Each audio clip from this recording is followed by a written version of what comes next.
channel. My name's Carrie. And I'm Chris. And we are a family of 5 immigrating to Sydney, Australia. So we started this channel to document the process for anybody who's considering it or is in the middle of doing it, to give us some insight into how it was for us and also for our friends and family to follow along the journey that we're about to embark on. So it all started in January 2025. Chris came home from work with Poppy May, our daughter, and was basically like, I'm done. I'm fed up. There must be more to life. So after having a long conversation with Carrie after work that mid-January, I decided that there must be something else. So I decided to go on the hunt. The industry that I'm in, which is vehicle wrapping, vehicle customization, I knew was a big thing in Australia, but I didn't know how I would be able to take my skills and my trade over there. So I'd done a lot of searching and started hunting for jobs. That consisted of looking at Seek, which is basically equivalent, if you're in Scotland, to S1 Jobs. Basically very much a job platform to find work. I started there, found quite a lot of work all over Australia and started just firing out applications to any companies that I thought would fit me. Didn't find a massive amount of response, so I decided to go a little bit further, and I done a lot of searching between Google and LinkedIn to find directors and management of big companies all over Australia, which led me to basically applying for more than 60 jobs all over Australia. So after the job applications, I had a conversation with quite a few different companies, one of which led to quite a serious conversation and actually led me to fly over to Perth, Australia for 10 days to see the company, see what they were about and see what the offer was going to be on the table. And Perth was somewhere where we liked. We come from a very small town in Scotland, very quiet. So Perth being one of the remote cities in the world, kind of suited us. Yeah. So I went over, spent 10 days with them, absolutely loved it, was everything I could have dreamed of. Unfortunately, I was on my own.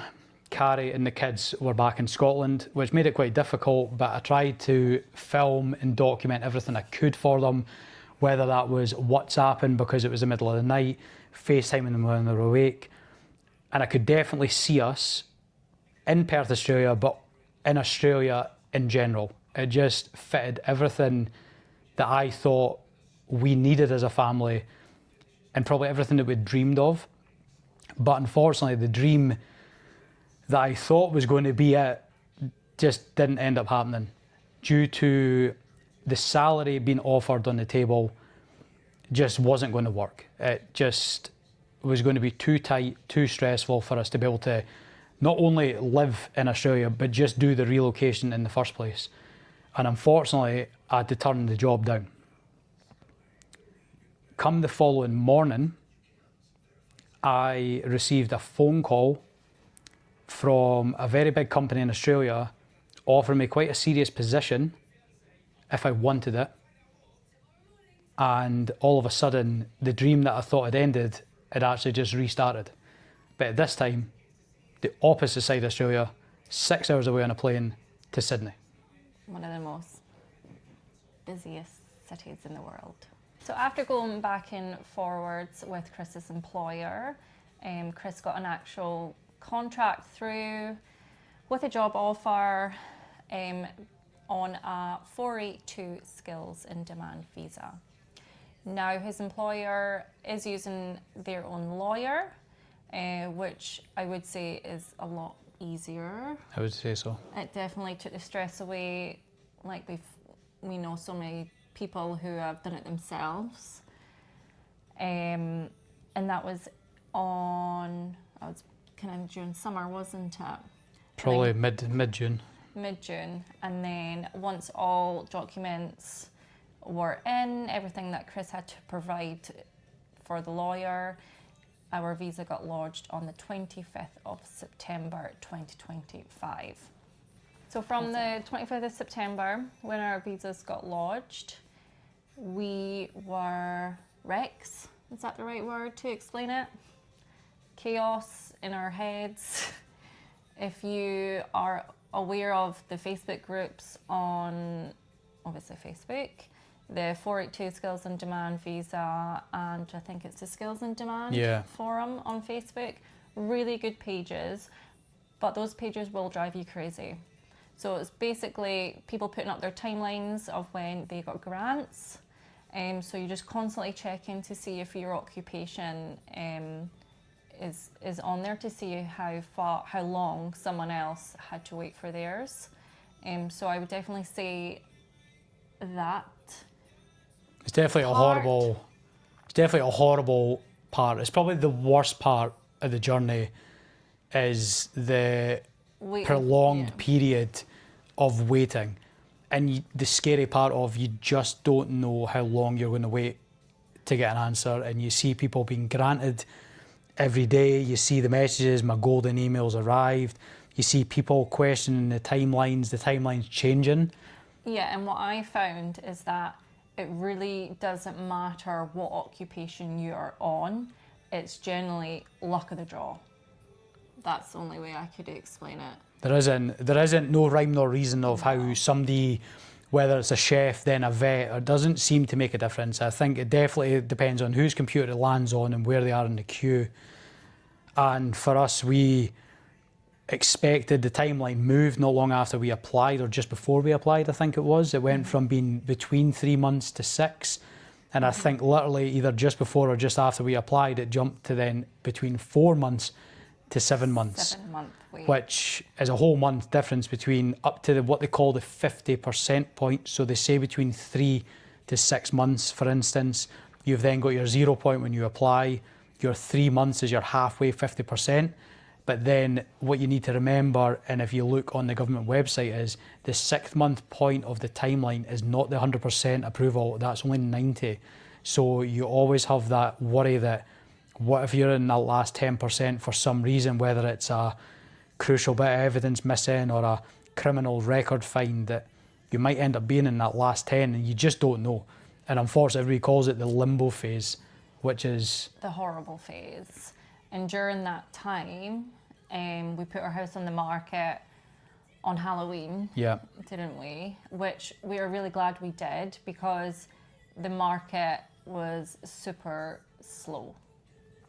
A lot slower than we expected for where we live. It's quite a touristy, property is high in demand where we are, so we didn't really think that it would be that slow. And we thought it would be influx of viewers, which we found was total opposite. It was like the odd person viewing the house. So so we're very lucky, to be fair, that we made the joint decision to put it on the market when we did, because again, when we put the property on the market at the end of October, we still didn't have a decision made or anything. We really put it down to the potential timeline it would take for maybe a couple of weeks to accept an offer, then the 8 weeks potentially for the property to go through, and hope that all the actions we had taken were going to pay off, that we wouldn't have signed the house over to anybody until the visas had arrived. And then fast forward Christmas, still hadn't heard anything, didn't we? We'd accepted an offer on the house by that point as well. And obviously that was just before Christmas. But we still had no decision, but we knew that this was going to be the last Christmas in Scotland. We knew that we wouldn't be here by the following Christmas of 2026. So either way, whatever would have happened, whether we didn't get our visas on time, or if we didn't get a grant, we were settled on the fact that if we had to rent for a little while and still wait for our visas, then that was obviously a possibility. But we were lucky enough that our visas came on the 14th of January 2026, 2 weeks after New Year. Which we were very lucky with. Definitely a morning that we'll not forget. Normal morning for us, which was basically chaos. Kids were up. Everyone's in our bed. The dog's on the bed. Utter chaos. Chris gets up, checks his emails like he did every morning, walks to the bathroom to weigh himself, that it was so dark in the morning, being January, and turned on his phone to have a look to see how much he'd lost weight, and bingo, there it was. He came, he opened up, Swung the door open. swung the door, bathroom door open. We've got our visas. Which was... Me half asleep, waking up like a zombie, Yeah. like, what? Carrie was still asleep. She dived up, obviously wondering what the hell was going on. And obviously... Looking back now, it doesn't seem real. No. Still kind of feels like a dream, I would say. I wouldn't say... It still doesn't really feel like it's like that it's set in. Obviously, that email coming through, you wait so long for, and you kind of know, you kind of think how you'll feel and all the rest of it, but you've just generally got no idea when that email's going to land. And I think when it did land, and how you felt, you knew, okay, how much you want it. Well, Makes sense. Yeah, I mean, I was crying, so. Emotional. Happy tears, but I broke down. But it's a long process, and stressful. For some longer than us, and for some shorter. But obviously, it doesn't make it any less emotional or wanted, whether you're in it for long or short. If you're into your angel numbers, it took from lodging to being granted 111 days. 111. 111 in angel numbers means new beginnings. So, work that one out. Yeah, I don't know anything about that, but obviously Carrie Googled it. I'm a firm believer. And it means something, I'll give it that, but that was basically the process right up until we got that golden email, as they say, and all of a sudden everything changed from if we get visas, if this happens, if that happens, to all of a sudden being like, ifs, isn't it? It's now no what ifs, it's now it is happening. What do we do now? Which leads us on to the following part of the story now of as soon as the visas were granted, how all of a sudden our timeline went from being real slow to being real fast. Mm-hmm.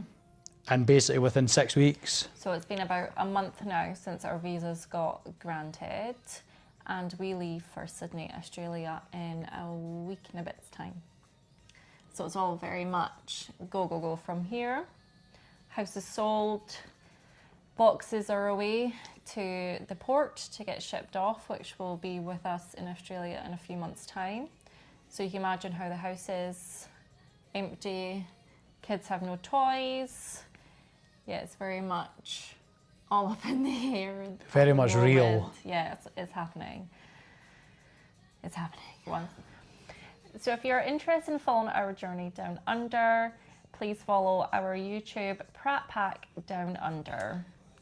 Don't forget to like and subscribe, and we'll see you in a couple of weeks with our next vlog.